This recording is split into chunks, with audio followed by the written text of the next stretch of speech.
United States of America, and to the republic for which it stands, one nation, under God, indivisible, with liberty and justice for all. Roll call, please. Board Member Bernstein? Here. Board Member Hickman? Here. Board Member Malloy? Here. Board Member Storm? Here. Supervisor Sam? Here. I'll entertain a motion in a second for approval of last town board meeting minutes. Second. All in favor? Aye. Any opposed? Motion carries.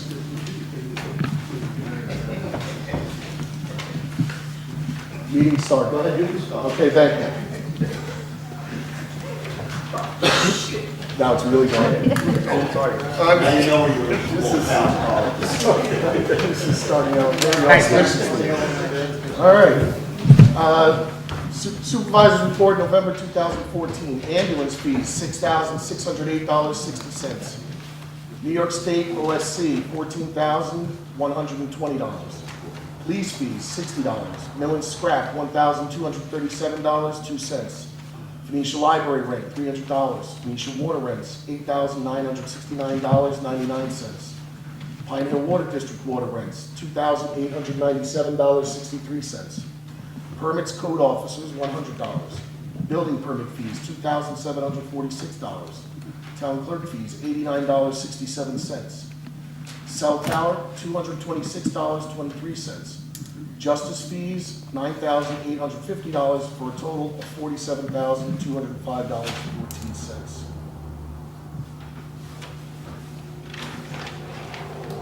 Communications. Month of December 2014. We have resolutions tonight concerning several different topics. First, we have a resolution to renew our liability insurance policy. Having taken a short-term policy for 6 months has allowed us further investigation into another carrier, which has translated to savings of $5,000 for next year. We have a resolution to hire a collections firm to assist us with issues we have raised previously concerning non-payment of ambulance bills. The company charges 33% of what is collected on our behalf. This is better than others who generally charge a range from 40 to 50% of recovered funds.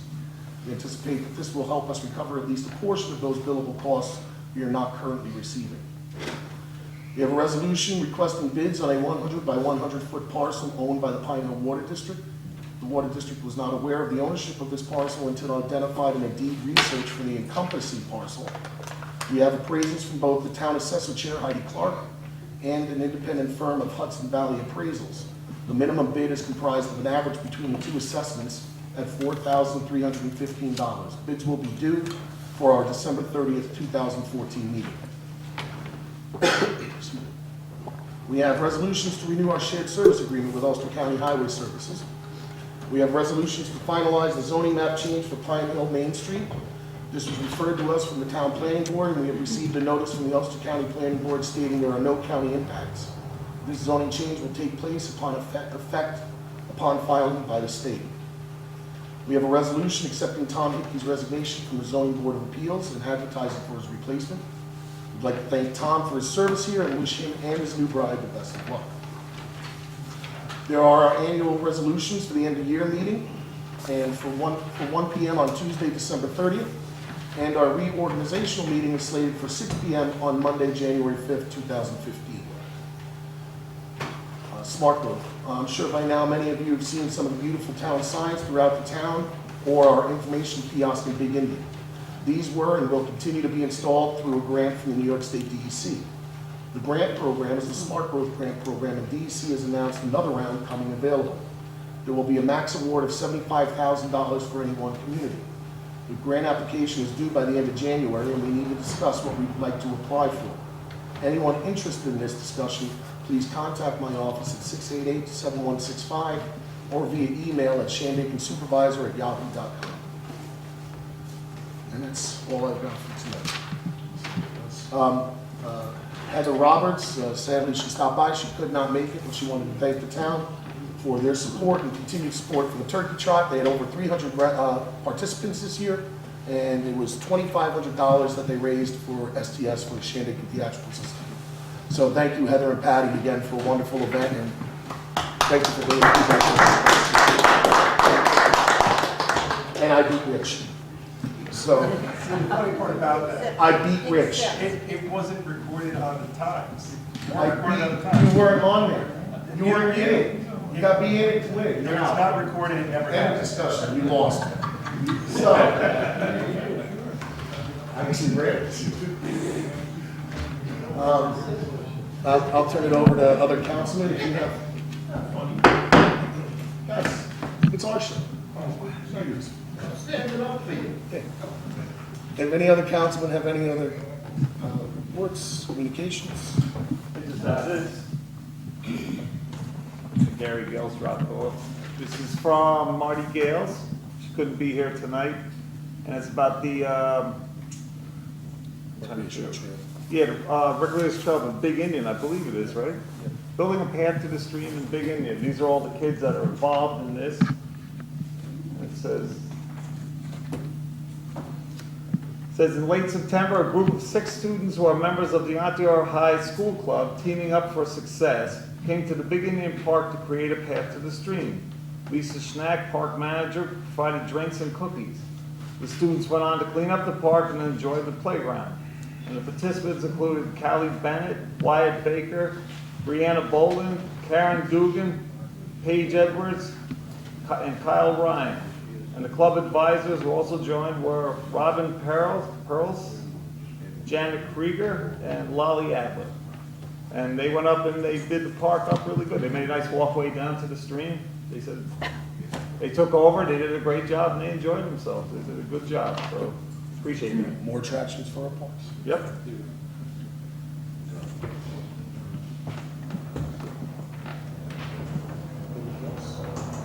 Okay, Wednesday, December 3rd, there's a free holistic community clinic at the parish hall from 4 o'clock to 7 p.m. this Wednesday.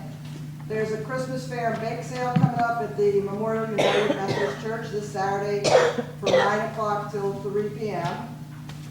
And the holiday craft and gift show is at the parish hall this Saturday, December 6th, and Sunday the 7th from 10 to 5. And the annual Christmas Children's Party is Saturday, December 13th at the American Legion Post 950 from 11 to 1. And you need to make reservations, and they're required by, well, they were required by November 29th, but you can call Lenny at 688-5819. And lastly, Shandaken Theatrical Society will have be presenting the Santa Land Diary starting this Friday, December 5th for 9 shows only. Call 688-2279 for tickets. And that's it. With that, if there's no other announcements from the board, I'd like to turn it over to Candace Palmer. Candace is from RCAP Solutions, Rural Community Assistance Program. She's assisted us in the past, and she's about to undertake a big project for the Phoenicia Water District for a grant application. And with that, I'll turn it over to you. Great, thanks. As you know, RCAP Solutions is part of a network of a national network of not-for-profits that's federally funded to assist rural communities like Shandaken to implement water and wastewater projects. So a big part of what we do is help document eligibility for different funding programs to help pay for those improvements. And I'm here tonight to talk to you about applying for a community development block grant to implement some needed upgrades to the Phoenicia Water District. And like every mechanical system, your car or anything, you need to periodically conduct maintenance and upgrade your equipment. And so this is, the Phoenicia Water District is doing a fine job of producing quality and quantity of water, but they need to maintain that level of service, and to do that, they need to do some necessary upgrades. So this particular grant program, you can apply for up to $600,000, but you need to compete against other communities. It's a competitive grant program. It's an annual funding program. And generally the applications are due sometime in the summer, usually June or July. It used to be April. They keep like moving it back. So it'll probably be due in June. They announce it sometime in the spring when applications are due, and you have about 6 weeks to prepare the application. But the application is kind of burdensome, and it's not burdensome as much as it's time consuming. There's a number of elements, and one of these elements is proving that the area meets the financial criteria for the grant. And that means you're proving that, in this case, the Phoenicia Water District, which is the service area, that the residents who live in the Phoenicia Water District, that 51% or more of them meet the financial criteria. And actually, the criteria depends on the number of people in the house, and it's the same as the HUD household guidelines for other housing improvement programs. And basically, it's county, every county is different, and it goes up from 1 to 8 people. So just as an example, let's just take a 2-person household.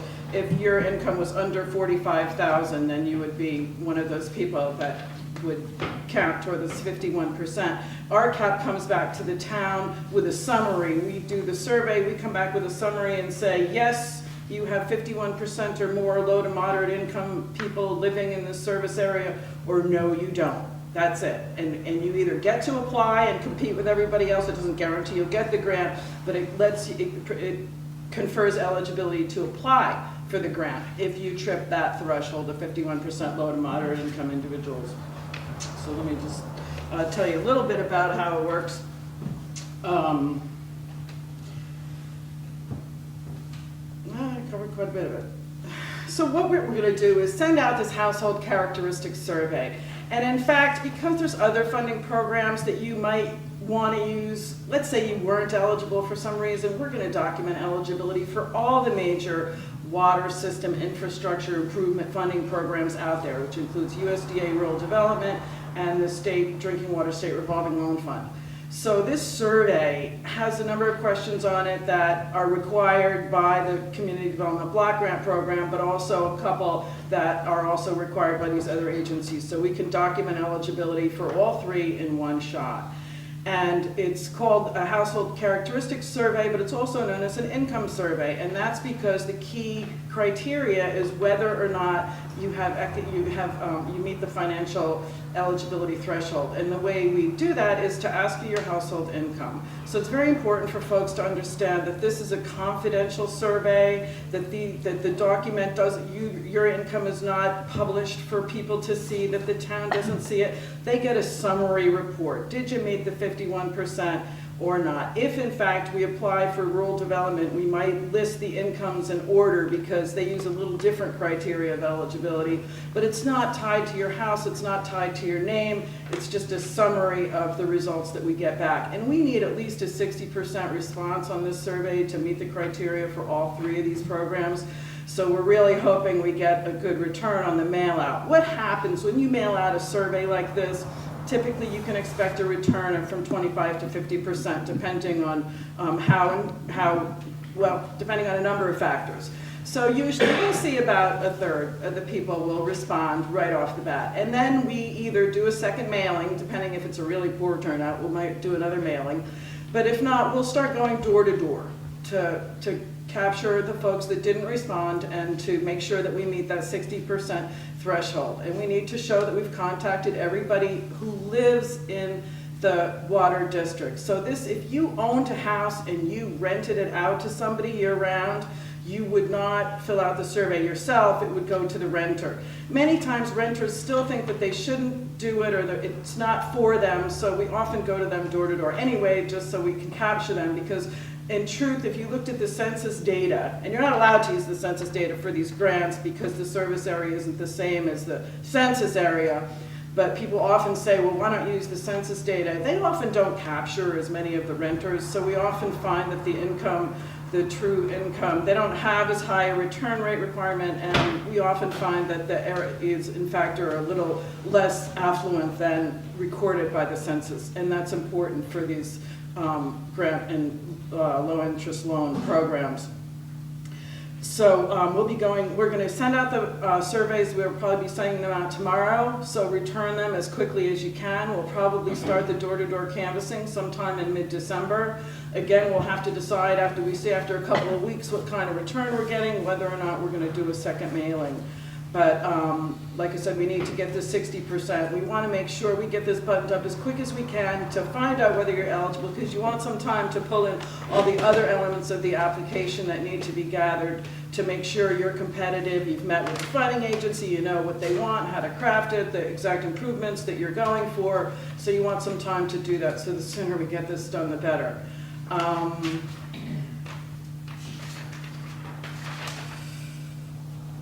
Again, only people that live in the water district are surveyed. No businesses don't fill it out, it's only the residents. So if you're a seasonal resident, you would fill out the survey for yourself. Let's say you only come up 3 months out of the year, you would still fill it out. Even if you rented it out to somebody for the summer, but not year-round, the owner would be the one filling out the survey. So, but if the renter is year-round, they would fill it out. There is a tracking number that's included on the survey, and that's just so we know which properties responded and we don't go back again. So we can make sure that we get 60 individual responses, not duplicating anybody. So again, the town doesn't see anything that associates your property with the findings of the survey, and it's held in complete confidence.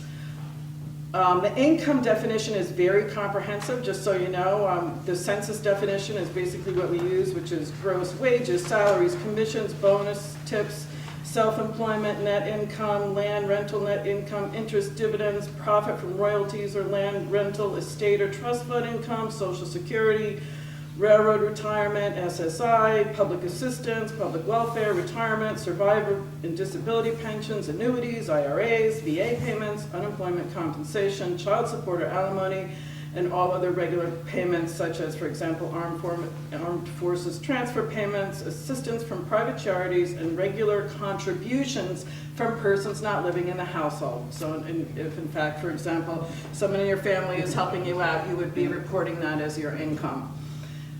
I don't know if you guys have any questions about this. I'm going to be going out door to door with a volunteer from the community, but they'll just basically be there to help me find my way around and maybe to introduce at the door, and then they'll step back and then I'll conduct the survey with the person. But it's much easier if you just send in your survey and then we won't come door to door to you.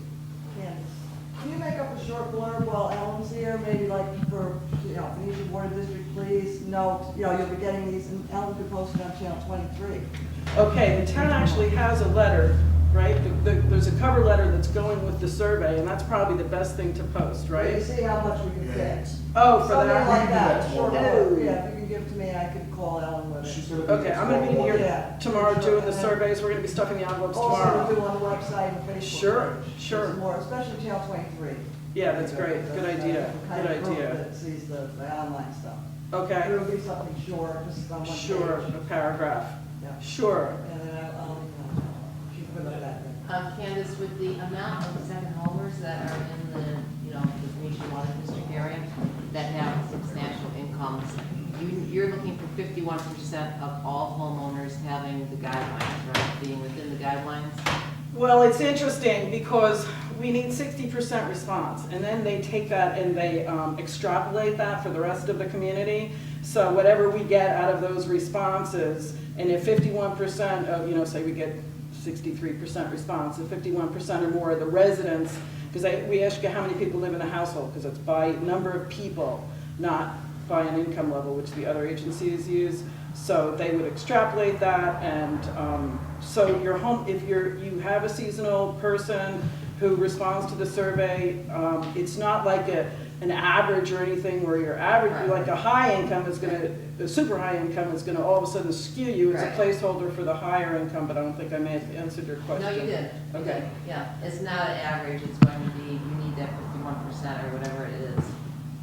Low to moderate income Right, individuals. that's what you need, yeah, to make it happen. The other agency that we'd be looking at, the other two agencies, look at something called the median household income, which is just if you took all the incomes and you put them in a row from highest to lowest and pick the one in the middle, that's the median. Same thing, if you had somebody making $10 million, there's still just a placeholder at the top and you still pick the one in the middle. And then they gear, instead of saying, oh, you're eligible or not, they say, well, how much you're eligible for depends on what that median household income is. So that's another thing we'll be looking at once we process all this information. The town gets a 2-page summary report that indicates their eligibility under each of these programs. Candace, you've done these before, the door-to-door campaign, and your response is usually pretty good, at least 60% out of that? You know, if you had a smaller service area, it's based on the number of households, so I frequently have to do 90 or 95% because I'm dealing with small communities, like 100.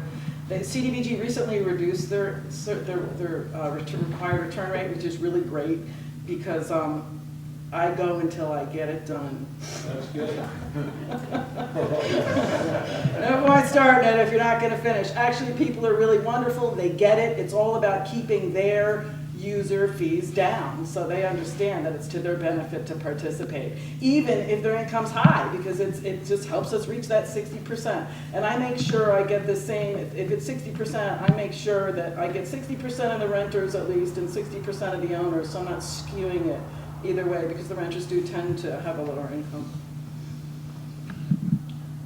Candace, where's the survey sent to? You said it doesn't come to the towns. Where is that sent to?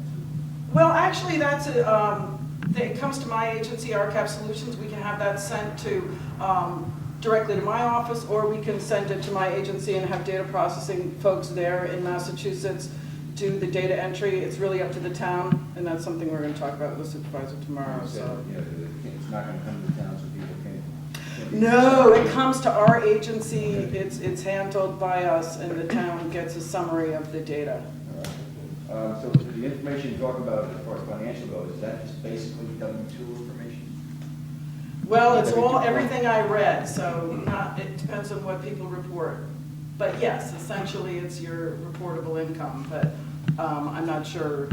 They don't ask you to prove it. It's never correlated to it. You're not allowed to correlate it. On some of the housing programs, let's say you're going for an individual housing upgrade, they would actually ask you for the W-2 information and ask you to prove your situation before they would give you the grant. But Maybe it was explained to folks as your regular W-2 information, as opposed to another government agency coming in and asking how much you got. There would be probably a little bit that's right. hesitant to give that, but if it's explained it's just basic W-2, then the government already has it. How long is the survey, Candace, just out of curiosity? It's 1 page, takes about a minute to do. It's how many people live here, is anybody over 62, do you own or rent? Let's see, the income, and actually, because we've got 2 agencies and they ask the income a little different, it's what's your household income, and then what portion of that, is there anybody contributing to that between the ages of 15 and 17? Because one agency wants 15 and above, and one agency wants 18 and above, so we break that out. Then they ask race, which really bothers people, but the agency requires us to ask that question. They require us to ask whether it's a female-headed household, and also if anybody's disabled. And they do ask for a signature and your address, which they didn't used to do, but that information is kept separate. It's on the back page, and it's kept separate, so you're not seeing people's income and their name together. Sounds great. So, just so you know, we're going to try to button this up as quick as we can and get to make sure that we can prepare for that. So the quicker that we can get these surveys back, the quicker we can finish this up and see where we stand. And is you the only one that does this door-to-door? Are you the only one who does this door-to-door? I mean, I go out, we volunteer from the town, but yes, I'm the only one from my agency. Actually, I'm the only one from my agency covering New York right now. So I've got about 6 of these going on around the state. I'm spending a lot of time knocking on doors. But people are really absolutely wonderful about it. Like I said, because they get it, it's to their benefit. And it's not intrusive, and it is held in confidence.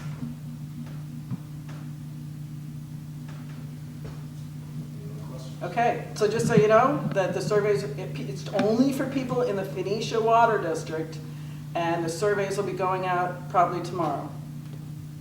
And thanks, everybody, for returning them. Thank you. We'll keep you posted. That, move on to committee reports. Cookie Trot Loser.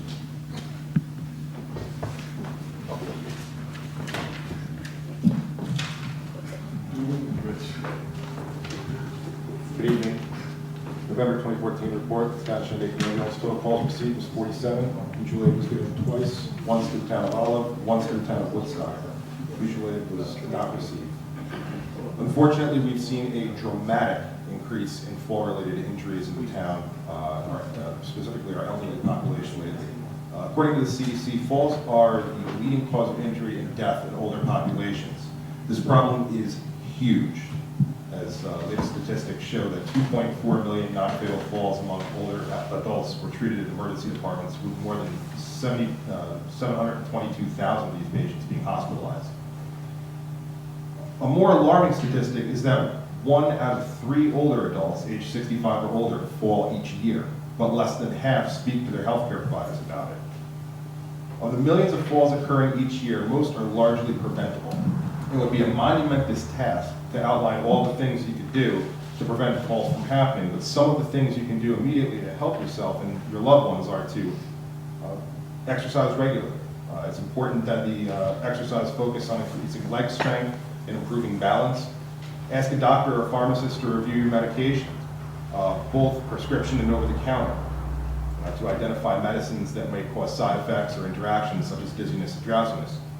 Have your eyes checked by an eye doctor at least once a year and update glasses to maximize your vision. Make home safer by reducing tripping hazards, adding grab bars inside and outside the tub or shower or next to the toilet, adding railings on both sides of the stairways, and improving your home's lighting. And use common sense. If you're not as spry as you used to be, keep important things close to you and within easy reach. If you need help, don't hesitate to ask for it. And whenever you fall, see a doctor afterwards. It's kind of a no-brainer. The fortunate thing about being a small town is that everyone knows everyone's habits. So if Jane Doe doesn't show up at Brio's for coffee, or John Smith doesn't show up at the pharmacy for his medication, someone's going to know something's wrong. The flip side of that is that our small town is actually physically gigantic, 119.8 square miles. So if you have a fall-prone elderly neighbor nearby, stop by, call frequently, especially if there's snow or ice on the ground around this time of year. And as always, on behalf of the Town of Shandaken Ambulance, we'd like to thank you and yours for supporting us this year and wish you all a safe, healthy, and happy holiday season and Happy New Year. Thank you. Rich?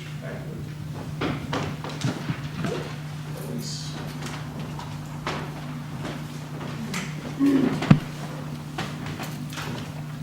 Good evening. Be late Thanksgiving. Just to add to what Rich said, if you're concerned about a neighbor or a friend, give us a call. We'll be more than happy to go out and check on it for you. Okay, so for the month of November, we had 165 calls for service. We issued 65 summonses and had 5 arrests. Controlled 7,145 miles. Councilman Bernstein was asking me about the last 6 months and what has transpired within the department since I took over.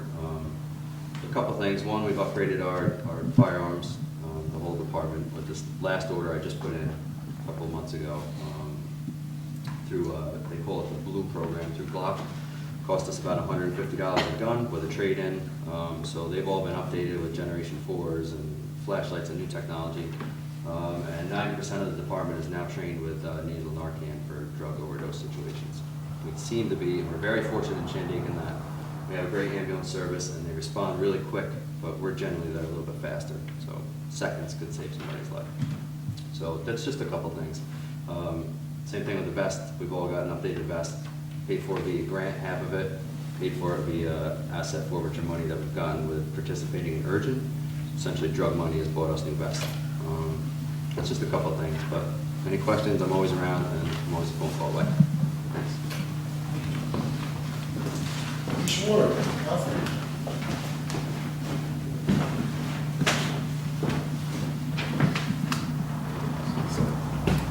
Good evening. So what Candace had to say is super important, and we'll, me and Candace will be out there canvassing what we have to do, whatever we have to do to get people to respond. And other than that, Kenny brought a big machine up the hill, and I don't know what's going on up there. There's a chain across if anybody needs to get up to the reservoir.